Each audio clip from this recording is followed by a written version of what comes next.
Highway to Hooliganism, an evaluation of the impact of combat sport participation on individual criminality, by Craig Jenkins and Tom Ellis. The aim is to evaluate whether training in a combat sport has any impact on a participant's criminality, enforcing whether it can be used in an offender treatment program or crime reduction strategy. After reviewing the existing evidence on sport-based schemes and combat sport research, we outline key features of our research into combat sports and criminogenic risk factors. We argue that combat sport participation can distance individuals from non-structural risk factors in behavioural, community and social and economic spheres, making it potentially appropriate for interventions aimed at violent offenders, group offenders, and mostly impulsive offenders, and as a moderator of antisocial behaviour. The Crime Disorder Act of 1998 targeted the general youth population in England and Wales by trying to address risk factors such as poor parental supervision, poor discipline, truancy and unstable homes. The Youth Justice Board added low income and aggressive behaviour. Between 1999 and 2002, the Youth Justice Board had 42 interventions, boasting a 25% reduction in reoffending. However, this still represented a 60% reoffending rate, and the research was flawed by the lack of comparison group. 8 of the 42 interventions were sport-based. Other sports-based interventions exist, however police community boxing clubs are the only ones to use combat sport. We argue that combat sport study is overdue, especially considering the popularity of some combat sports. There have only been 2 relevant studies or evaluations. One is the Fairbridge programme in the UK. That's been evaluated with no evidence of long-term crime reduction. And there's a midnight basketball evaluation from the United States, so we can't really apply those results to the UK as yet. The 4 main theories informing sports-based interventions are as follows. 1. Sport is cathartic, providing channels for aggression which are otherwise displaced through violence and crime. 2. Providing individuals with a more constructive use of time. 3. Providing a natural sense of excitement which is otherwise quenched through crime and drugs. And 4. Developing cognitive competencies which result in long-term crime reduction benefits such as employability and increased self-esteem. Inevitably there are studies, all American, suggesting the opposite. This grid summarises the evidence that aggressive sports increase male offending, especially violent and sex offending. The negative impact studies can be criticised for their relatively simple feminist perspective. They focus predominantly on male sports teams with male followings and ignore aggressive contact sports with female participants or competitive female sports teams. If you see clip 1 in the comments, you'll understand why it's so important to include females. They also have a poor interpretation regarding aggression and contact, using sports such as basketball and football, where physical contact is either met with a foul and is punished or is an unnecessary feature of the game. There is no doubt over the levels of contact and aggression in combat sports, making them appropriate for testing whether contact and aggression has any impact on crime. So what is a combat sport? To get the best idea, view a couple of minutes of clip 2 in the comments box. To summarise the United States and European studies regarding combat sports and crime reduction, we can see that when a combat sport is taught with traditional and philosophical elements, it can potentially reduce criminal behaviour. But when you remove the philosophical and traditional element, you can increase it. See clips 3 and 4 in the comments and consider the level of intervention required by the referee in a traditional and a non-traditional combat sport. Evidence for and against sport-based intervention is limited. There is even less evidence for combat sport. Little is known about levels of aggression, interpersonal contact and machismo. Most research is on male youths, there's nothing on women, there's very little on adults, and there is no focus on long-term educational or economic benefits or on community inclusion. Our mission was to provide a generalisable and objective piece of research which maintained a very clear distinction between contact and non-contact, and which also included adult and female participants.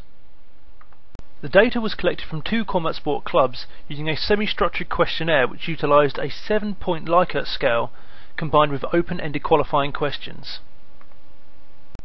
The results were split into 6 key categories. Overall, respondents believed that they had a reduced risk of offending since participating in combat sports.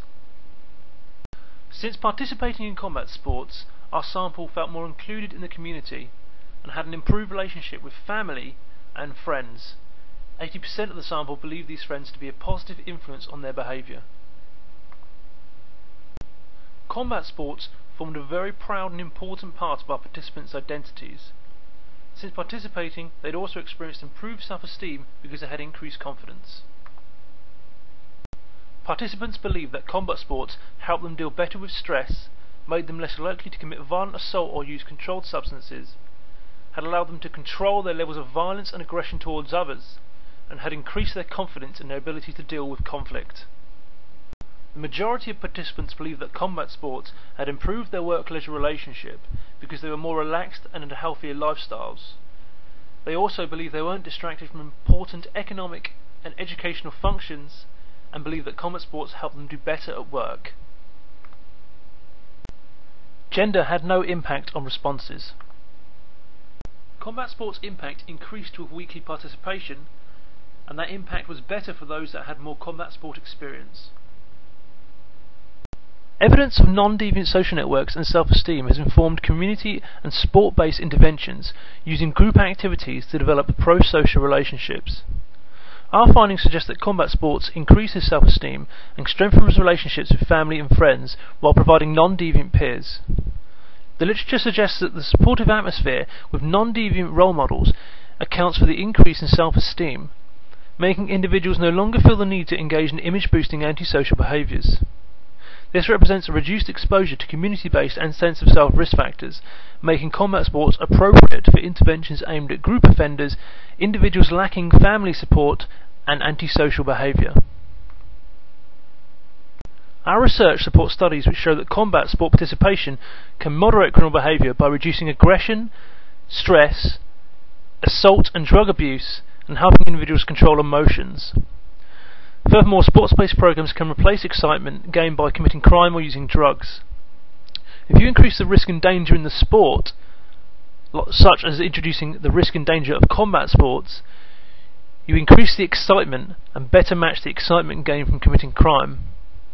Therefore, combat sports-based interventions could address behavioural risk factors experienced by violent or emotionally impulsive offenders.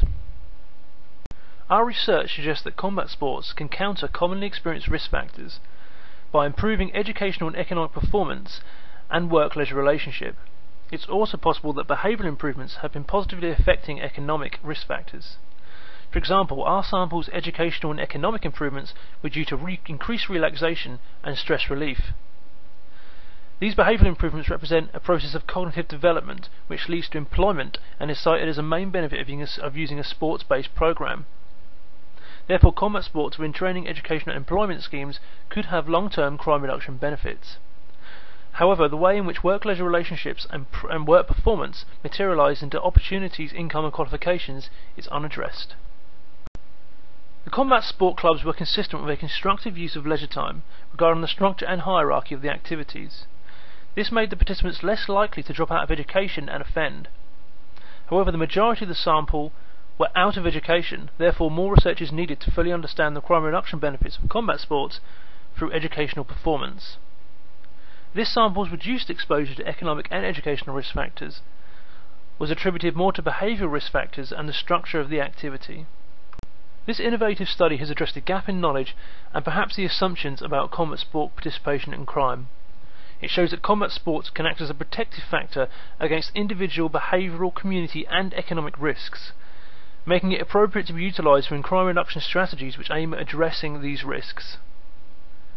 It can also be used to help treat violent offenders, group offenders and emotionally charged impulsive offenders. This pilot study does not prove that combat sports will rid participants of any risk that they will offend. It does, however, argue that what works evidence cannot be considered complete whilst combat sports potential remains unexplored. We suggest that future research measure the reliability of respondents' perception against their actual behaviour, perhaps using reconviction rates and psychological inventories. A much larger systematic sample, including women and children, needs to be placed within the context of offender treatment programs where participation is involuntary.